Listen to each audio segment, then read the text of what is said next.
ಇವ್ರ ಬಗ್ಗೆ ವಿಚಾರ ಮಾಡಿರಿ ವಿಜೇಂದ್ರ.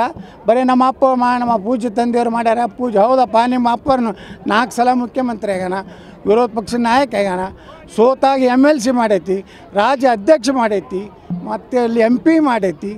ಇವತ್ತು ನೀವು ಪಕ್ಷ ಬಿಟ್ಟು ಹೋಗ್ಬೋದ್ರಿ. ಈಗ ನೀವು ಪಕ್ಷದಾಗ ಮೊನ್ನೆ ಬಂದಾರ ಅಂತ ಹೇಳ್ತೀರಿ. ಯಾರು? ರಮೇಶ್ ಜಾರಕಿಹೊಳಿ. ನೀವು ನಾನು BJP ನಾನು ಹೊರಗೆ ಹಾಕಿದ್ರಿ, ನಾ ಮೊದಲು ಸೇರಿದೆ, ಅಲ್ಲಿಂದ ನೀವು ಬಂದ್ರಿ. ಸೀನಿಯರ್ ಯಾರಾದರೂ? ನಾ ಅದೇ ಹೌದಲ್ವ? ಫಸ್ಟ್ ನಾ BJP ಜಾಯ್ನ್ ಆದೆ.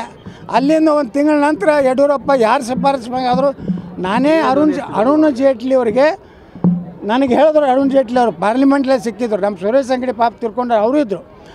तुम BJP का आ जाओ ಅಂತ ಹೇಳಿದ್ರು. सर अगर येडियूरप्पा को प्रदेश अध्यक्ष बनाओ, मुख्यमंत्री का कैंडिडेट बनाओ, मैं आऊँगा करके मैं इದೇ ಯಡಿಯೂರಪ್ಪಗೆ ಹೋಗಿ ಹೇಳಿದೆ. ಪಾರ್ಲಿಮೆಂಟ್ ಸೆಂಟ್ರಲ್ ಹಾಲ್ ಕೂತಿದ್ರು. ಗಾಬರಿ ಆದ ಯಡಿಯೂರಪ್ಪ. ಇಲ್ಲ ನಾನು ತೊಗೋಬೇಕಂತೇಳಿ ನರೇಂದ್ರ ಮೋದಿಯವರು ನಾನು ರಾಜನಾಥ್ ಸಿಂಗ್ ಮಾತಾಡಿವಿ, ಯಡಿಯೂರಪ್ಪನ ತೊಗೋತೀನಿ, ಮೊದಲು ಬಾ ಅಂದರು. ಮೊದಲು ನಾ ಬಂದೀನಿ, ಸೀನಿಯರ್ ನಾ ಅದೇನೆ. ಅಲ್ಲಿಂದ ಯಡಿಯೂರಪ್ಪ ಬಂದರೆ ಜೂನಿಯರ್. ವಿಜೇಂದ್ರ ಯಾವಾಗ ಬಂದಾನ?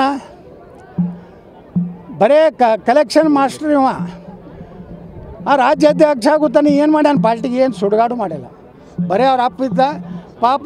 ಯಡಿಯೂರಪ್ಪನ ಜೈಲಿಗೆ ಕಳಿಸ್ಲಿಕ್ಕೆ ಕಾರಣನೇ ಇವತ್ತಿನ ರಾಜ್ಯಾಧ್ಯಕ್ಷ. ಧೀಮಂತ ಪೂಜ್ಯ ತಂದೆಯನ್ನು ಜೈಲಿಗೆ ಕಳಿಸಿದಂಥ ಮಹಾನ್ ನಾಯಕ. ಅವ್ರ ಹೆಸರಲ್ಲಿ ಎಷ್ಟು ಯಾವ್ಯಾವ ಸಹಿ ಮಾಡ್ಯಾನೋ ಏನೋ ಗೊತ್ತಿಲ್ಲ. ಸುಮ್ಮನೆ ಬಾಯಿ ಬಿಟ್ಟರೆ ಭಾಳ ಕೆಡ್ತೈತಿ. ಅದನ್ನ ಮಾಡಬೇಡ. ಚೆನ್ನಾಗಿ ಇರು. ನಿನ್ನ ಕಡೆ ನೀಗುವುದಿಲ್ಲ ಅಂದ್ರೆ ರಾಜೀನಾಮೆ ಕೊಟ್ಟು ಹೊಸ ಅಧ್ಯಕ್ಷರು ಬರ್ತಾರೆ. ನಮ್ಮ ಕೈಯಾಗ ಏನಾರು ಪಕ್ಷ ಸಿಕ್ತ 130 ಸೀಟ್ ತರಲಿಲ್ಲ ಅಂದ್ರೆ ರಾಜಕೀಯ ನಿವೃತ್ತಿ ಆಗ್ತದೆ. ಹಿಂಗೇನಾರು ನಿನ್ನ ಬಳಿ ತಾಕತ್ತಿದ್ರೆ ಬಾ, ಎಲ್ಲರೂ ಹೊಡಿತೀನಿ ಬಡಿತೀನಿ, ಕಾರ್ಯಕರ್ತರು ಹೊಡೆಸ್ತೀನಿ. ನೀವು ಹೊಡೆದ್ರೆ ನಾವೇನು ಸುಮ್ಕೊಂಡ್ರು ಮಕ್ಕಳಲ್ಲ. ನಾವು ಎಡಕ್ಕೆ ಹೊಡೆದ್ರೆ ಗಾಂಧಿ ಅಲ್ಲ. ನಾವು ಸುಭಾಷ್ ಚಂದ್ರ ಬೋಸ್. ಗಾಂಧಿ ಹೆಂಗೆ ಬಲಕ್ಕೆ ಹೊಡೆದ್ರೆ ಎಡಕ್ಕೆ ಆಗ ನಾವೆಲ್ಲ ಒಂದು ಹೊಡೆದ್ರೆ 4 ಹೊಡೆಯುವಂಥ ಕೆಲಸ ನಾವು ಮಾಡ್ತೀವಿ. ನೇತಾಜಿ ಸುಭಾಷ್ ಚಂದ್ರ ಬೋಸ್ ಫಾಲೋವರ್. ನಾವು ಗಾಂಧಿ ಫಾಲೋವರ್ ಅಲ್ಲ.